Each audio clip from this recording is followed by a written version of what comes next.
Hi friends, मैं हूं मान वेलकम टू मूवी शूवी। करते हैं आपस में पॉजिटिव सा नमस्कार। जितनी भी अंडरडॉग कहानियां होती हैं वो चमकती जरूर हैं कि आप चाहते हो कि ये बंदा जीत जाए।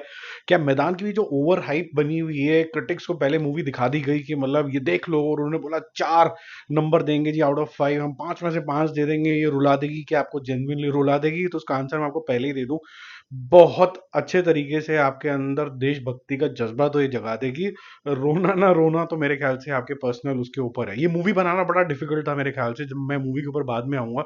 इस मूवी के लिए आपको एक बहुत ज्यादा स्ट्रॉन्ग स्टोरी चाहिए थी जिसके अंदर हम बिल्कुल भी बिलीव ही ना करते हो। और आप बोलोगे कि ये जब हम स्टोरी में नहीं बिलीव करते तो फिर हम क्या देखें उसके अंदर? यही इसकी चाम है। ऐसा कुछ चमत्कार जो हम सोचेंगे यार ये ऐसा तो हो ही नहीं सकता कि हम वर्ल्ड स्टेज के ऊपर इतना रिकग्निशन ले आए कि दूसरे लोगों को भी ये लगने लग जाए कि इनके साथ हम खेलें कि नहीं खेलें। जैसे आज इंडिया एक क्रिकेटिंग नेशन है, किसी जमाने के अंदर 1950s के अंदर वो एक ट्रूली रिकग्नाइज्ड फुटबॉलिंग नेशन भी था। इसको एग्जीक्यूट करने के लिए आपको एक महान इंसान की भी जरूरत थी, जो कि सिर्फ एक लीडर नहीं था। वो एक इंस्पिरेशन था, वो एक स्ट्रैटेजिस्ट था, वो एक मेंटर था। वो बातें करना जानता था कई लेवल के ऊपर, बोर्ड के साथ, जर्नलिस्ट के साथ, अपने आप से बहुत क्रिटिकली स्ट्रेटेजाइज करने के लिए, और फिर प्लेयर्स के साथ वो कैसे ट्रांसफॉर्म होता है खुद से बात करने वाला इंसान। तो कास्टिंग के ऊपर हम जरूर बात करेंगे। एक ऐसा डायरेक्टर जो इस स्क्रिप्ट को ट्रूली एक विजन की तरह प्ले कर पाए और ऐसा सोचा कि यार वो जमाना क्या जमाना था, और काफी कुछ पॉलिटिकल प्ले। और इंडिया अभी जस्ट इंडिपेंडेंस से बाहर आया था, इसका क्या रब ऑफ होगा जब मैचेस खेले जा रहे होंगे, हमारे पास कितना फाइनेंशियल कंडीशन होगा, और क्या सपोर्टिंग कास्ट इस तरीके की है जिसके अंदर आप कंप्लीटली इंडल्ज हो जाओगे। ये सारा होता तो शायद मैदान बन पाती, और मैदान बनी क्योंकि ये सब कुछ है इसके अंदर। अमित शर्मा बहुत ही अच्छे तरीके से इसको डायरेक्ट करते हैं। मेरे ख्याल से उनकी पहली मूवी में भी स्पार्क था, लेकिन वो ज्यादा चमकी नहीं। तेवर बधाई हो में बहुत अच्छा डायरेक्शन था और सबको बहुत ज्यादा पसंद आई थी। फिर लास्ट स्टोरी 2 भी ठीक ठीक रिसीव हुई थी, बहुत ज्यादा बढ़िया नहीं थी लेकिन ठीक थी।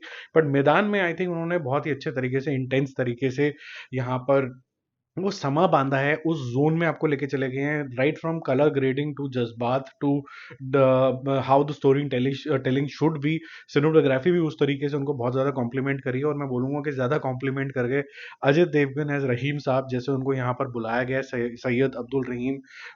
बहुत ही मेजमराइजिंग कैरेक्टर, शांत कैरेक्टर, लेकिन जब बोलेगा तो फिर वो बिलो द बेल्ट भी लग सकता है क्योंकि इतना वेट होगा उस बात के अंदर। प्रियमणि एज हिज वाइफ, और गजराज राव द नफरत मैन, प्रभु घोष, बहुत ही जबरदस्त तरीके की यहाँ पर उन्होंने एक्टिंग करी।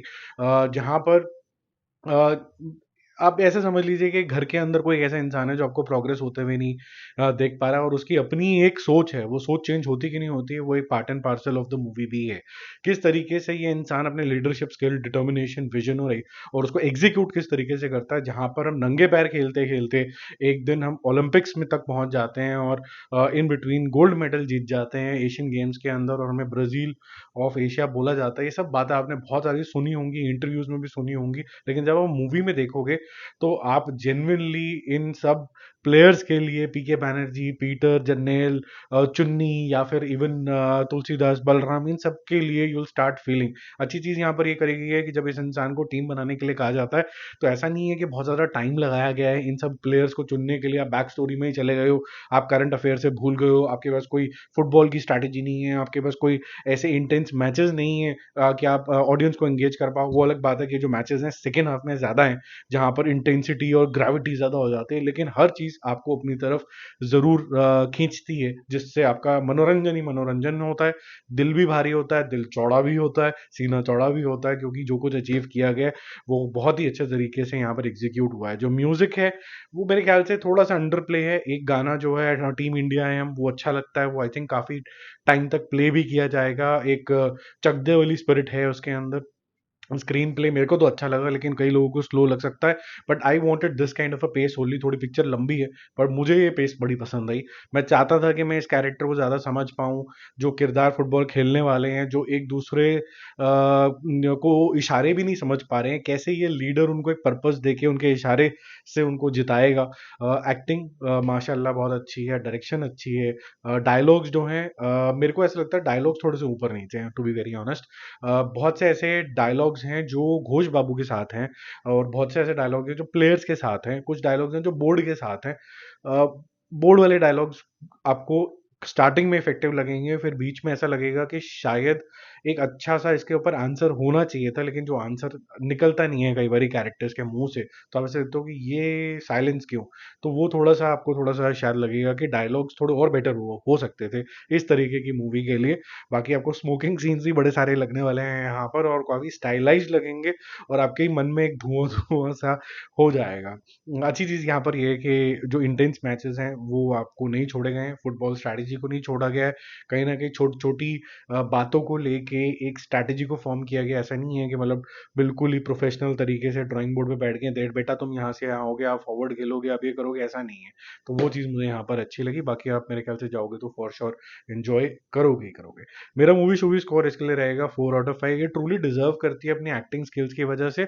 क्या ये हर एक को पसंद आएगी कि नहीं आएगी, मुझे ऐसा लगता है स्पोर्ट्स ड्रामा का अपना ही एक पुल होता है, और फुटबॉल एक अंडरडॉग की तरह इंडिया में अभी भी अलाइव है। कहीं ना कहीं आप देखोगे कि अगर बच्चों को कहीं ना कहीं टाइम पास करना होता है, या तो वो बल्ला उठाते हैं आज भी, या फिर दो लोग लेके फुटबॉल से इधर उधर लगे रहते हैं।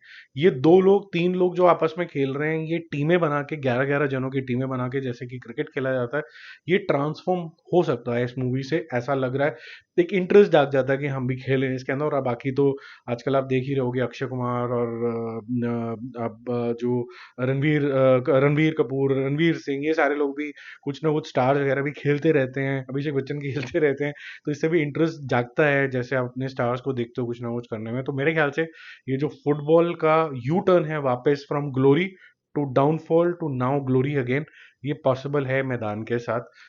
तो देखते हैं कैसा जाता है इंडिया का मामला, बट ये मूवी आपको जरूर इंस्पायर करेगी। Bye bye.